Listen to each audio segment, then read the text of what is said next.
നമസ്കാരം, ഇൻസൈഡിലേക്ക് സ്വാഗതം.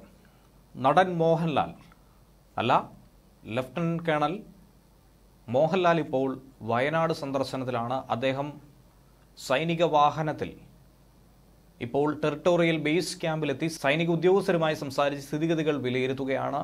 അതിനുശേഷം ബെയിലി പാലത്തിൽ വെച്ച് മാധ്യമങ്ങൾക്ക് ഇതേക്കുറിച്ചുള്ള ചെറിയൊരു ബ്രീഫിംഗ് കൂടി അദ്ദേഹം നൽകുന്നു.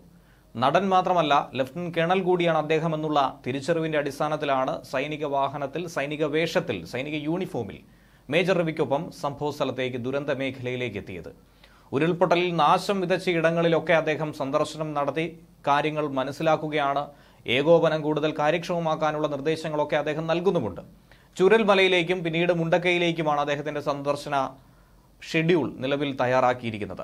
ക്യാമ്പിലെത്തി ദുരിതബാധിതരെ അദ്ദേഹം സന്ദർശിക്കാനുള്ള തീരുമാനം കൈക്കൊണ്ടിട്ടുണ്ട്. നേരത്തെ മുഖ്യമന്ത്രിയുടെ ദുരിതാശ്വാസ പാക്കേജിലേക്ക്, നിധിയിലേക്ക് 25 ലക്ഷം രൂപ സംഭാവനയായി നൽകിയിരുന്നു. അതിനുശേഷം ഏറെ വൈകാരികമായ ഒരു കുറിപ്പും അദ്ദേഹം പങ്കുവച്ചിരുന്നു. അതും ഏറ്റവും അധികം ശ്രദ്ധ നേടിയിരുന്നു.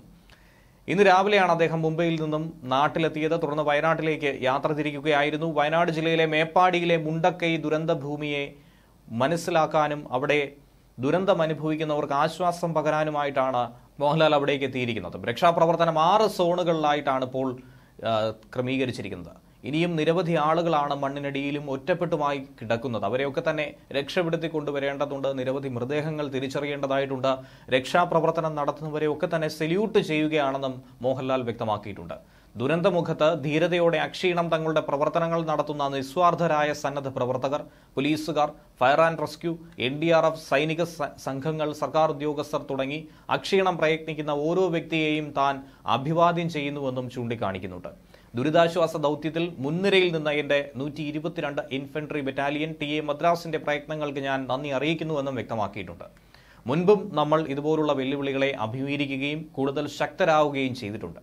ഈ ദുഷ്കരമായ സമയത്ത് ഒറ്റക്കെട്ടായി നിൽക്കാനും ഒരുമയുടെ കരുത്ത് കാട്ടാനും ഞാൻ അഭ്യർത്ഥിക്കുകയായിരുന്നു. ജയ് ഹിന്ദ് എന്നാണ് അദ്ദേഹത്തിന്റെ കുറിപ്പിൽ പറഞ്ഞിരിക്കുന്നത്. മോഹൻലാലിനെ കൂടാതെ താരങ്ങളായ മമ്മൂട്ടി, ദുൽഖർ, മഞ്ജു വാര്യർ, ആസിഫ് അലി, നവ്യ നായർ, പെളിമാണി, റിമി ടോമി, സൂര്യ, ജ്യോതിക, കാർത്തി, നയൻതാര, വിക്രം, രശ്മിക മന്ദാന തുടങ്ങി പ്രമുഖ നടീനടന്മാരൊക്കെ തന്നെ മുഖ്യമന്ത്രിയുടെ ദുരിതാശ്വാസ നിധിയിലേക്ക് സംഭാവന ചെയ്തിട്ടുണ്ടായിരുന്നു. 25 ലക്ഷം രൂപ പ്രഖ്യാപിച്ച കമൽഹാസനാണ് ആദ്യമായി സഹായഹസ്തം നീട്ടിയ താരങ്ങളിൽ ഏറ്റവും ഒന്നാമതായി പറയേണ്ട ഒരാൾ. മമ്മൂട്ടിയും ദുൽഖറും ചേർന്ന് 35 ലക്ഷം രൂപ നൽകിയിട്ടുണ്ട്. ചെറിയ തുകയാണെന്ന് അറിയാമെങ്കിലും ഇനിയും സഹായിക്കാമെന്നാണ് മമ്മൂട്ടിയുടെ വാഗ്ദാനം. സൂര്യയും കുടുംബവും 1/2 കോടി രൂപയാണ് നൽകിയിരിക്കുന്നത്. നയൻതാരയും വിഘ്നേഷ് ശിവനും കൂടി 20 ലക്ഷം രൂപയും ഇത്തരത്തിൽ നൽകിയിട്ടുണ്ട്. ഇപ്പോൾ ഉരുൾപൊട്ടലിൽ കാണാതായവർക്കുള്ള തിരച്ചിൽ 5ാം ദിവസത്തിലേക്കാണ് കടന്നിരിക്കുന്നത്. മുണ്ടക്കയും പുഞ്ചിരിമട്ടവും ചാലിയാറും കേന്ദ്രീകരിച്ചാണ് പ്രധാനമായും രക്ഷാപ്രവർത്തനം ഏകോപിപ്പിക്കുന്നത്.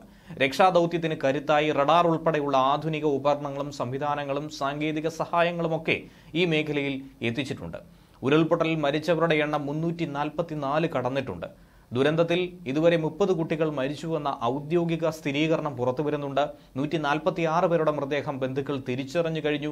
തിരിച്ചറിയാൻ കഴിയാത്ത അവസ്ഥയിൽ 74 മൃതദേഹങ്ങൾ ഇന്ന് പൊതു ശ്മശാനങ്ങളിൽ സംസ്കരിക്കുകയും ചെയ്യും. 206 പേരെയാണ് ഇനിയും നമുക്ക് കണ്ടെത്താനായിട്ടുള്ളത്. അവർക്ക് വേണ്ടിയുള്ള തിരച്ചിലാണ് നിലവിൽ നടത്തുന്നത്.